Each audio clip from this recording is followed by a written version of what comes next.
So it is a big one this weekend. Derby County head to Bristol to face Bristol Rovers in League One. There is 10 games to go for Derby County. It is 10 cup finals. Are Derby going to be able to keep the push going for automatic promotion? What happened in the Barnsley vs Bolton game? We're going to look into it all today, but let's start off with Bristol Rovers. Let's take a look into the fixture, the previous head-to-head results, and both teams' recent form. So here it is. Derby County head down to Bristol to face Bristol Rovers at the Memorial Stadium. It's a 3 o'clock kickoff on Saturday. And as you can see by the head-to-head, Derby County have won 3 and drew 1 of their 4 previous meetings with Bristol Rovers. Now, there was 3 in the past year and a half. This is obviously the 4th meeting, both all in the league. And Derby have came out victorious 2 times out of the 3. A 1-1 draw away in April. That's the only difference. Now Derby are looking to do the double and keep up their promotion battle. If you haven't already, make sure you hit that subscribe button down below or in this top corner to stay tuned to all my Derby County and Formula 1 content. We're heading into the run-in. There's going to be loads of Derby County and Formula 1 videos coming, so make sure you stay tuned and don't miss out on anything. Is that going to be possible? For me, I think it is. There's a lot of things going off with Derby right now. There's some mega impressive news about James Collins that I'm going to get into later on. And there's some news regarding Craig Forsyth and Callum Elder, who have missed a few games recently. Now, as you can see, Derby beat Bristol Rovers 2-1 in the return fixture at Pride Park back in November. That was a very good result at the time, and hopefully it's one which they can replicate again this weekend. Now, the only problem we have to mention is the recent form. Both sides are absolutely killing it, really. Obviously, Derby have had those back-to-back defeats, but Bristol Rovers have also had 2 defeats to Northampton and Burton Albion. Derby obviously lost to Barnsley and Charlton Athletic. But most recently, both sides won their most recent fixture. Bristol Rovers beat Leyton Orient 1-0, and us, we beat Port Vale 3-0 at the weekend. Now, I go back to that game, and I spoke about it in the video at the time. It was a good game. It was a good way to get back on track, in my opinion. And you'll see on the right hand side that Derby have dropped to 3rd in the league table. We are going to address that in a moment, but I think it's mega important that Derby now get back onto a run of winning form. And obviously you look at Bristol Rovers now. Realistically, there isn't a great deal left for them to play for. Obviously there's 30 points left on the table, 33 for them because they have a game in hand. So it'll be interesting to see how they go into this game, because they could get themselves in the playoffs, but it is a massive ask, being 11 points down with 11 games to go. So we're now going to take a look into the league table, and we're going to discuss the Barnsley Bolton fixture from Tuesday night. So as you can see here, Portsmouth are still leading the way. They have a 6-point gap on second place Bolton Wanderers, but Bolton have now gone a point ahead of us. It was a very topsy-turvy game for Bolton last night. They did go 2-0 down to Barnsley, and it looked inevitable that Barnsley were going to come onto level terms with a game in hand. But fortunately for Bolton, they had a last-minute penalty, which was originally missed, but the rebound was turned in, which, in my opinion, gave the perfect result for Derby County. The end of this season is all in Derby's hands, in my opinion. We play both Bolton and Portsmouth, and we have, from what I have seen, one of the easiest run-ins of those top 4 sides. But there's Peterborough, who are on the run of 3 back-to-back wins, and they have a game in hand too. So they could be within a point of us when they play that game in hand. Barnsley could obviously go above us. We're now level on games with Bolton, but you've got these teams in and around. It's going to be a really top battle heading into the end of the season. It could even end up being a 4-5-way battle for promotion, depending on whether Portsmouth are able to continue their form. Now, from what I think, in my personal opinion, no team is going to go 10 games unbeaten. No one's going to win 10 games in a row. Some teams are going to have a drop in form. Some teams are going to pick up form, like us, for example. So it's going to be really interesting to see how this season goes. But let's now get into looking at ourselves and Bristol Rovers as we look forward to the fixture at the weekend. Obviously, it's massive for us that we pick up a result. Bolton, they face Exeter, who are down in 16th. Barnsley face Lincoln in 10th. We face Bristol Rovers in 11th. Portsmouth head to Blackpool in 8th. So it is an opportunity for teams to potentially pick up a gap on each other. Hopefully Derby find themselves back in the automatic promotion places come the end of play on Saturday. Obviously, there'll be a match review out for that, so make sure you hit that subscribe button and we'll talk all about it post-game. But it is mega important that Derby come away from this game with 3 points. For me, we've got to put that pressure back onto Bolton and Barnsley, because at this point in time, we're not in those automatic promotion places, and I don't think I can deal with another playoff heartbreak. Let's now take a look into Bristol Rovers. There's a returning familiar face in the lineup. You've probably seen his name already on the right-hand side in the Team of the Week, but let's take a look at Bristol Rovers. As you can see here, the Bristol Rovers manager is former Rotherham and Exeter coach Matt Taylor. He's just 42 years old and he is still developing in the world of management. He spent a long time at Exeter City before moving on to Rotherham around the same time when Paul Warne came to Derby. And he hasn't quite done what he needed to do at Bristol Rovers. Now, despite the fact they're doing really well, they are well out of the promotion battle, but he's managed 21 games, winning 9, drawing 2 and losing 10.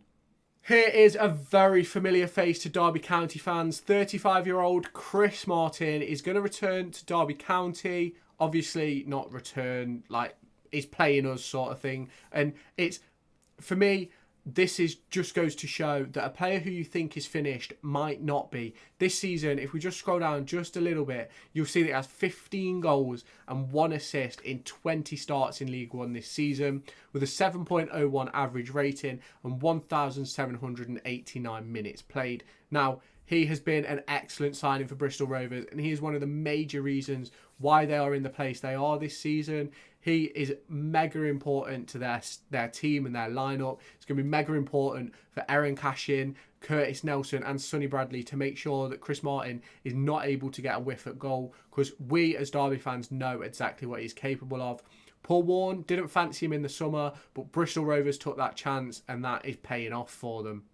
Another familiar face who Derby fans will see on Saturday is 25-year-old Luke Thomas.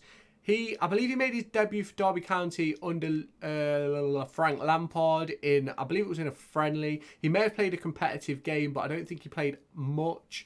He has jumped around a few clubs. He was at Ipswich at one point, but he finds himself now at Bristol Rovers, where he's contributed 9 goals in 27 starts, playing 2,365 minutes with an average rating of 7.16. He joined Bristol Rovers in July of 2023, and he has shown his versatility at Bristol Rovers, and he's obviously put himself in and amongst it as one of the better players in League One. He's not the best, but he's up there. He's a very well-rounded footballer and someone that Derby County Academy can be proud of. We now take a look into some of the danger men. You can see already Chris Martin with 16 contributions in League One. You've got Anthony Evans, who's got 6 assists and 6 goals. You've got Luke Thomas with 9 goal contributions. Bristol Rovers also have Giovanni Brown, and these are players which Derby really need to shut down. There's Harvey Vale as well, who has been mega impressive for them this season. Their best player and one that we need to look out for majorly is Anthony Evans. He's averaged a 7.43 average rating this season, and he could be mega important to making Bristol Rovers get their result. Now we've looked at the danger men, we've looked at the manager. Shall we now take a look into the lineup before we get into talking all about James Collins, a potential return, the return of Craig Forsyth to training, and Callum Elder. Now, as you'll probably know from previous videos, I am not the biggest fan of this back three, but it is a lineup which I'm going to go with for this game. We performed really well against Port Vale. Now, everyone has to take into consideration who Port Vale are, how much they're struggling, but it worked really well. Joe Ward probably had his best game in a Derby shirt. Louis Sibley scored 2, but the goal committee took 1 off him, so he scored 1. There was an own goal. Joe Ward, absolutely pivotal in that game. Mendes Lang was on form. Dwight Gale picked up a goal 2 from an Ibu Adams assist. This is the lineup I'd go for. Now, there's a lot of debate recently around the goalkeeper position, Josh Vickers or Joe Wildsmith. Now, for me, every day I'm taking Joe Wildsmith. Now, you can have your say down in the comments. Let me know what you think. We can maybe address that in a future video. My back three, I personally think that you can move this about and play it as like a back four and play a 4-4-2. Like the way that would work would be essentially Sibley dropping into left back, Nelson pushing out to right back, and then Barkhuizen plays as a left winger, and then it's Mendes, Lang and Gale up front. So I think this sort of style and formation gives you the opportunity to flip it around as the game's progressing to see where you need an extra body. Obviously, you could also change it to Ward dropping back, cashing out at left back to get an extra man in midfield. But obviously, it'll all depend based on the personnel in the squad. I'm not a big fan of putting Cash in at left back, which is why I initially said Nelson to right back, Sibley down at left back and play like that. You could even move Barkhuizen into more of a central role so that he creates a three in midfield. We've done that quite well recently. But yeah, so this is the team that I'm predicting for the game. Let me know yours down in the comments below. Would you start with this lineup? What would you change from the previous fixture? Obviously, I think it's difficult to make those changes considering we won 3-0. So there's been some big news coming out of Derby recently. James Collins could be set to return to training and potentially the squad at the end of March. That's mega news for Derby County. It could be mega important heading into the last 4 or 5 games, because at the end of March, I think there's 6 games left for us, I think. So that could be really important for us. James Collins obviously massively important on us being where we are right now. His goals have put us in a really good position, and it would be mega important if we were to end up in the playoffs to have James Collins available. Imagine having the options of James Collins, Dwight Gale and Martin Waghorn as strikers. Connor Washington looks to be out for an extended period after a reoccurring knee injury. Callum Elder missed the game against Charlton, and I believe he missed the game at the weekend as well. We're hoping for an update from Paul Warne tomorrow. Well, today as you're watching this, tomorrow as I'm recording it. Hopefully he can give us a bit more insight into what's going on there. Craig Forsyth was set to rejoin training on the grass this week. Hopefully that is happening, because I think he's massively important to the stability of the back four. Albeit Louis Sibley has done really well in his absence playing at left back, and I think that Sibley could be the future of that position for us, because I do think he's been mega impressive in that role. You'll have to let me know your thoughts down in the comments, but I'm mega impressed with Louis Sibley when he plays at left back or left wing back. He did it last season when we had injuries to Hayden Roberts and Craig Forsyth, and I thought he was one of our better players. And obviously then you had later in the season Forsyth moved into centre half and Sibley was playing at left back, and like, for me, I think that might be just what he needs, a position change. And I think left back could be really good for him, because the way Paul Warne wants to play, he gets his wing backs up. We saw at the weekend he arguably scored twice despite one being taken away from him. So for me, I think he could do really well in that role. You'll have to let me know your thoughts down in the comments. Let me know your score predictions too, and make sure you've hit that subscribe button. We're going to end the video here, but let me know what you're expecting Derby to do in these final 10 games. Hit that subscribe button.